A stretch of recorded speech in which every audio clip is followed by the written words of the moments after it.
Adventures here with a special package and pick up and play.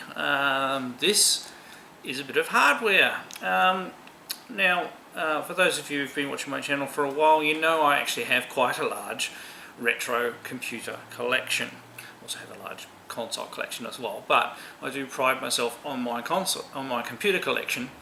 And I will say I'm fairly, I am pretty happy with the machines that I have. I'm not after any more particular machines, but there are certain machines from my childhood, if I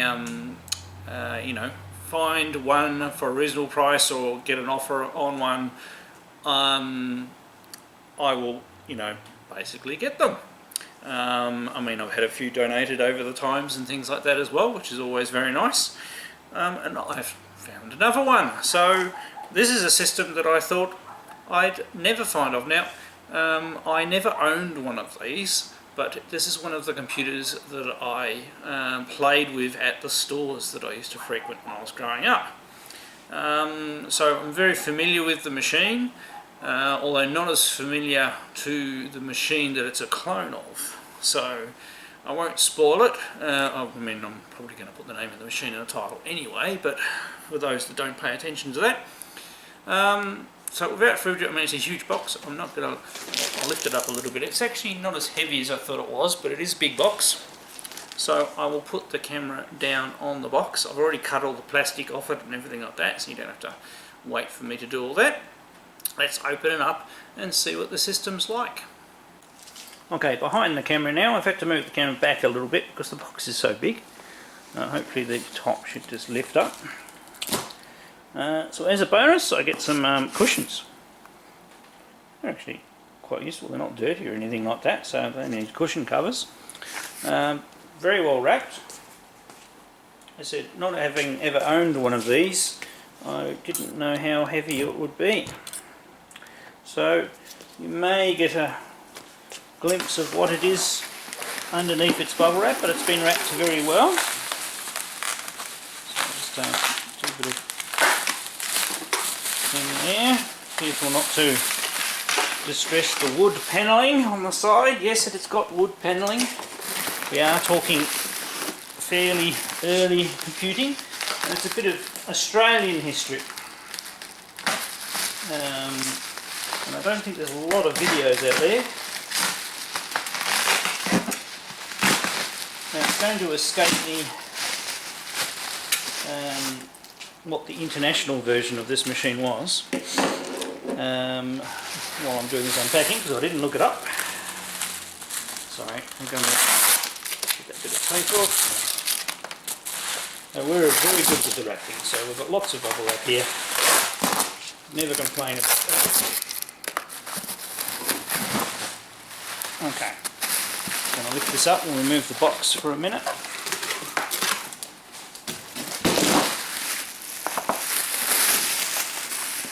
Cut the cables there.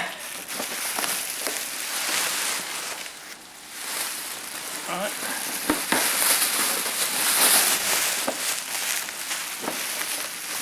Gradually, there's a lot of bubble wrap. I'm not complaining. Means a longer reveal for you guys, so you should be just about able to see it now.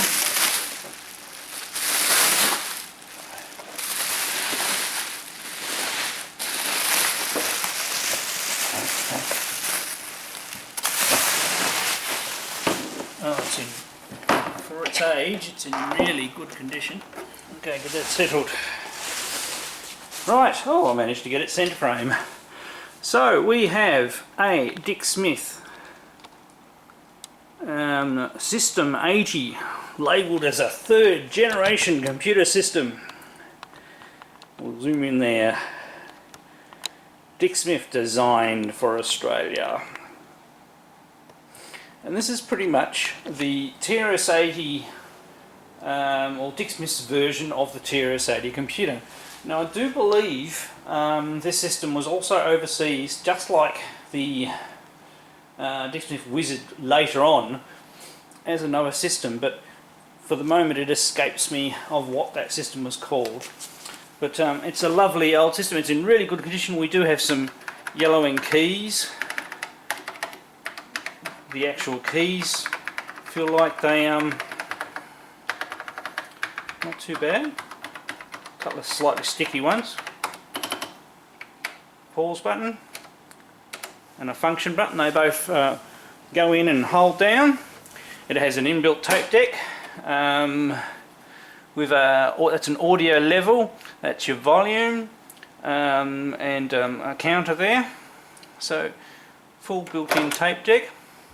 Jet mechanism work. I'll be cleaning this all out before I try and do anything with it. And all the buttons seem to work. It looks like it's in really good condition. So we'll flip the system around, and it has good old wood grain on the side. Look at that. And I mean, it's laminate over another surface. And we'll flip it around the back so you can see the sort of ports it has. It's obviously been in storage for a little while. It's got a bit of dust in there. So we have a fuse, a big on-off switch. Doesn't feel like it's a little tight. Try and put some grease in that if I can. We have tape recorder, monitor, video out. It's interesting. I'll have to have a look at that one. It looks more like a button rather than... It's a momentary test button. Then we've got a reset button as well, and there's an expansion connector on the back. Obviously the inbuilt power cord, and there's an RF cable by the looks of it. Just undo that, and there's even a thing to wind the cables up on. Okay, so underneath the RF actually goes in here, but we should be able to get direct video out as well. We'll hook it up with an RF and see how we go at tuning that in.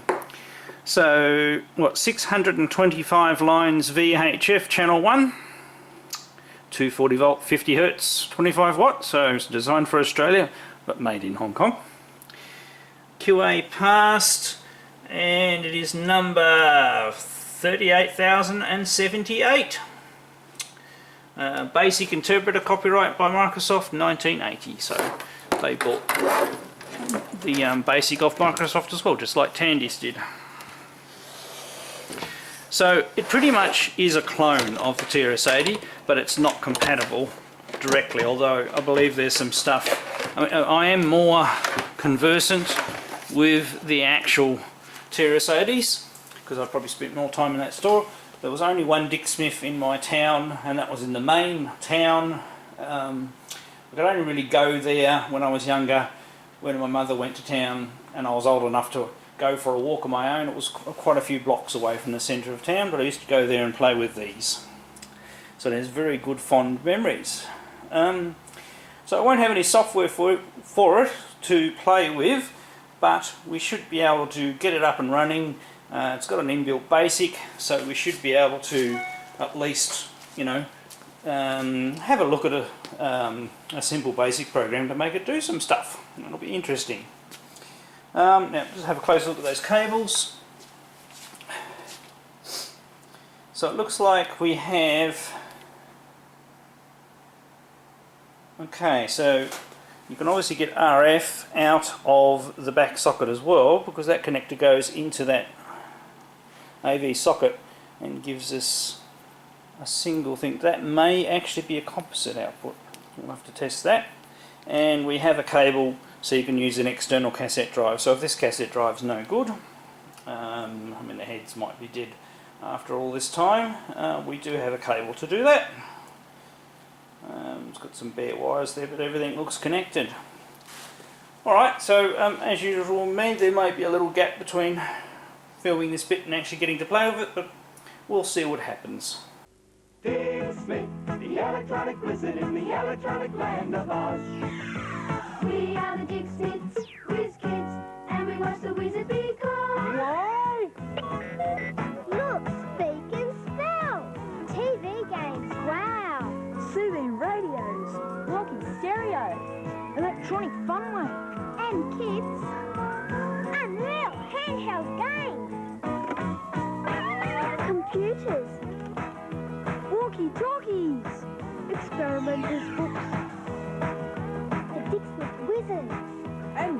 import direct, I'm normally lots cheaper, so you'd be crazy to go anywhere else. And kids, remember, even if your mums and dads don't understand electronics, you can bring them with you.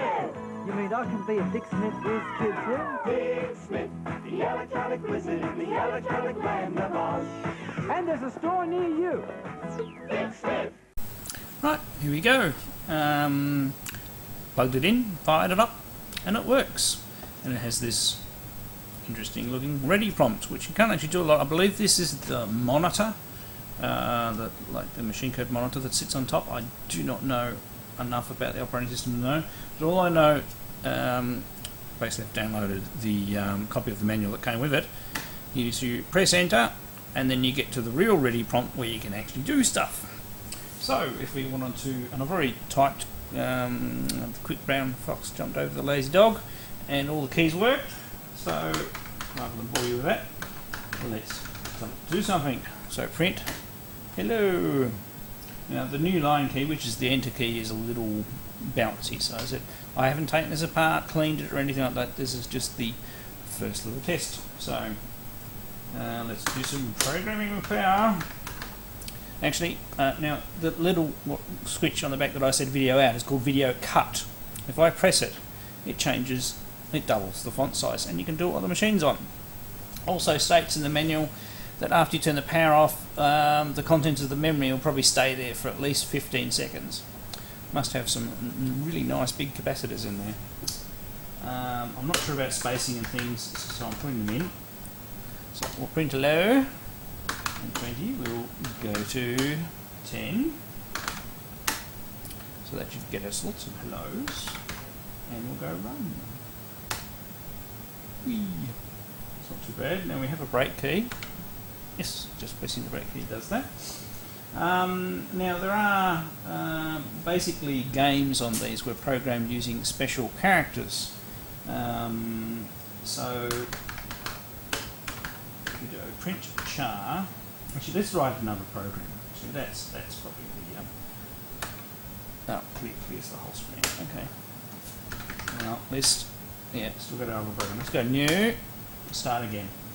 So 10. Let's do a for statement. For I equals 1. Oops. What have I done?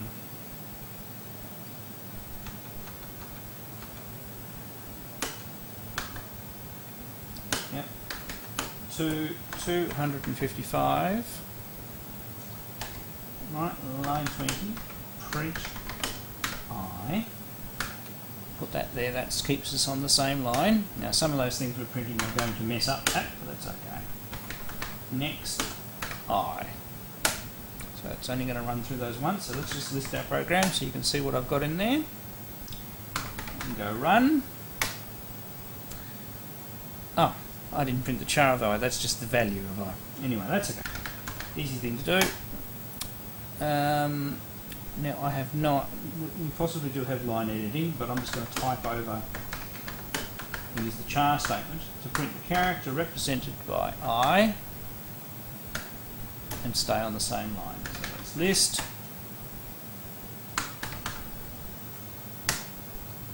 Right, there we go. Now we went too far, obviously. So let's list. And what we might do, I'll just see if we can edit memory. Yeah, okay, there we go. And I think there's a way you can skip. No, there probably is.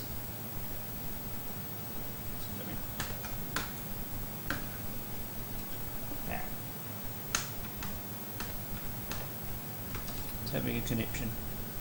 Oh, okay. So there are some special editing commands. We'll learn those later. For I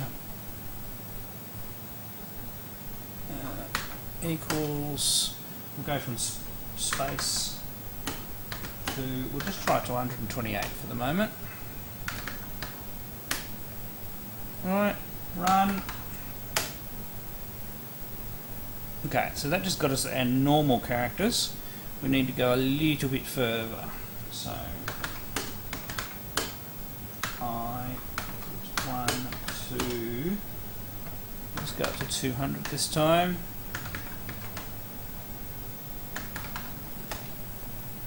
suppose I could have cheated and looked at it. There we go, we've got our graphics characters. So each of these graphic characters are a 2 pixel by 3 pixel matrix with all of the combinations.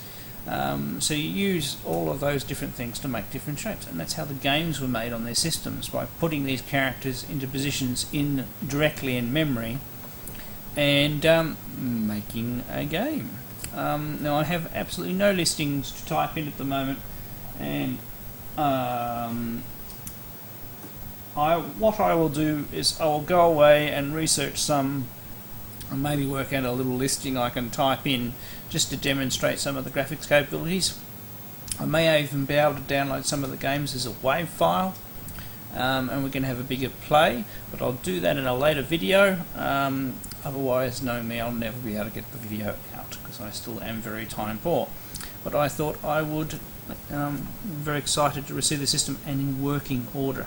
I mean, I've seen a couple machines that have just been shells, unknown condition, and they look like they're in pieces or missing keys and things like that. And as you can hear by the keyboard, it's a very solidly built machine. I've got no idea whether the tape drive works, but I do have that external lead as well. So I'm very much excited to add this to the collection, and I'll try and do a follow-up video with some more information about this great machine. Alright, I'm Electric Adventures. Thanks to all my subscribers. Thanks for watching, and I'll catch you next time.